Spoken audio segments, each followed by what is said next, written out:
ये तो मोटी चर्चा हुई अपनी।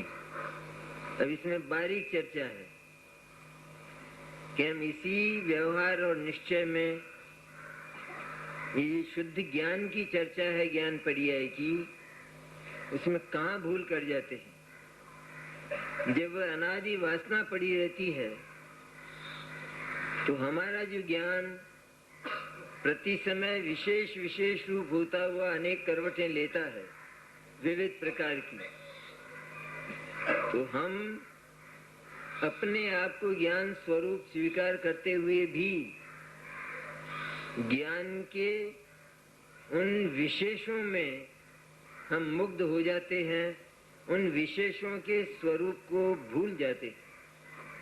और ज्ञान के वे विशेष हैं हमारे, वे ज्ञान ही हैं, वे ज्ञान मात्र ही हैं, उन्हें सिर्फ ज्ञान ही ज्ञान पसरा है।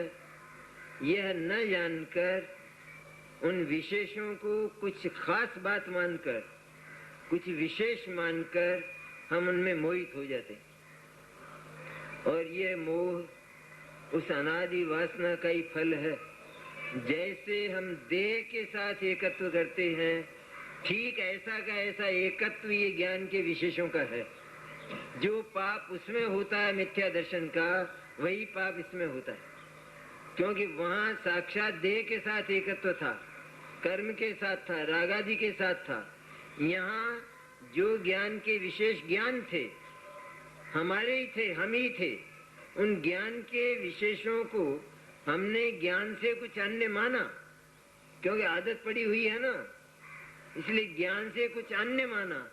अन्य माना मैंने गे माना, गे माना तो उन विशेषों को गे माना, और गे माना तो उनको हमने ज्ञान में माना, और ज्ञानमय माना, इसलिए ज्ञान अचेतन हो गया। ऐसा अनर्थ होता है उसमें। ये जरा सी बात छोटी सी, ज्ञान के विशेष ज्ञान ही है। शक्कर से जो भी मिठाई बने शक्कर ही तो है। इस तरह ज्ञान के विशेष सारे के सारे ज्ञान होने पर भी ये अज्ञानी उनमें विशेषता की तलाश करने लगा, झांकने लगा। कितना बढ़िया चित्र आया है स्वर्ग का, कहते देखता ही रहूं हमेशा। लेकिन वह जो चित्र है वो स्वर्ग का नहीं, वह चित्र तेरे ज्ञान का है। तेरे ज्ञान का है इसलिए तेरा ही है, तेरा है इसलिए ज्ञान ही है, ज्ञान है इसलिए तू ही है, और कुछ नहीं। स्वर्ग का चित्र आत्मा बन गया, स्वर्ग का चित्र स्वर्ग में रह गया, क्योंकि वो चित्र स्वर्ग का नहीं था, वो ज्ञान था। इतने से स्खलन में मैंने आदमी कितना फिसले कि फ्रैक्चर ना हो, साहब ये तो कोई लिमिट नहीं है। वो तो अपनी देहली पर ही खिसक जाए, जरा सी देहल घर की हो, बाहर की एक्सीडेंट तो छोड़े, लेकिन जरा सी घर की देहली हो, उसी में चूक जाए तो फ्रैक्चर हो जाए। तो यहाँ कितना फिसले कि फ्रैक्चर ना हो। जरा सी फिसलन, जरा सी, जो विशेष सारे के सारे ज्ञान रूप हैं, ज्ञानमय हैं, ज्ञान ही हैं, उनको ज्ञान मात्र न मानकर ये गे मान लेता है। गे कह नहीं भले ही, लेकिन गे कैसे मान लेता है कि जब ज्ञान मात्र नहीं माना उनको और कुछ विशेष माना, तो ज्ञान से विशेष तो अन्य गे ही होता है, दूसरा तो कुछ होता ही नहीं है। और क्या है? और उनको कहाँ माना कि उनको अपनी पर्याय में माना, ज्ञान की पर्याय में। ये जो ज्ञान के विशेष हैं, ये कुछ हैं, ये इनमें कोई और बात है, दूसरी बात। तो दूसरी बात है, मैंने इनमें गे हैं, तो वही ज्ञान की गे की सत्ता इसने विशेषों के रूप में ज्ञान में स्वीकार की, और ज्ञान में स्वीकार करके ज्ञान में यदि उनका अस्तित्व भाषा, इसका अर्थ यह है कि वो ज्ञान अचेतन बन गया, गे बन गया, हो गया ढेर सारा। वो पांच भाव सब रह गए पहले, वो कोई अनुभूति नहीं हुई नहीं थी अनुभूति, क्योंकि परंतु लगाया आचार्य ने, अभी थोड़ा सा बाकी है और बहुत मार्मिक है वो, जो बाकी है वो। इसलिए आचार्य उसको मोड़ देते हैं। हर जगह की पद्धति आचार्य, सारा समय सार पढ़ लें, ये बात हर जगह आने वाली है।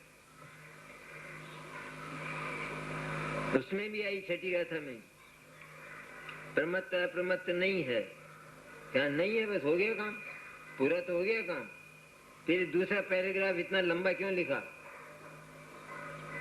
कि प्रमत्त अप्रमत्त नहीं, इतना जाना अभी, लेकिन जब तक ये आगे वाली बात साफ नहीं हो जाती तब तक आत्मा प्रमत्त और अप्रमत्त नहीं है, ऐसा दृढ़ निश्चय करके ये आत्मा की ओर झांकने लगे, ये संभव नहीं है बात। ये आगे का फैसला जब तक नहीं होता है।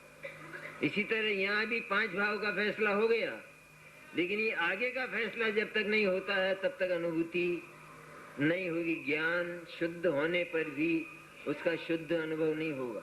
शुद्ध तो अनुभव तब होगा ना जब उसमें हम किसी की मिलावट ना करें, और मिलावट हुई नहीं है, वो भी कल्पना है, ये गे है, ये कुछ अन्य है, कुछ विशेष है।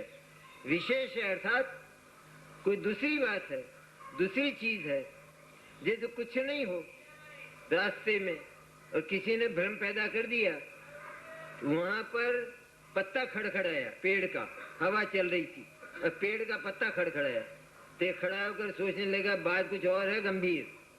अरे पेड़ का पत्ता खड़खड़ाया, हवा से कुछ भी नहीं है, कि नहीं बात गंभीर है, कुछ गंभीर है बात, तो वहीं मर जाएगा। फिर वहीं हाथ पैर कांपने लगे और सब हार्ट पे हृदय धड़कन करने लगा और गिर गया पछाड़ खा के। ये क्या हुआ, ये सारा का सारा क्यों हुआ?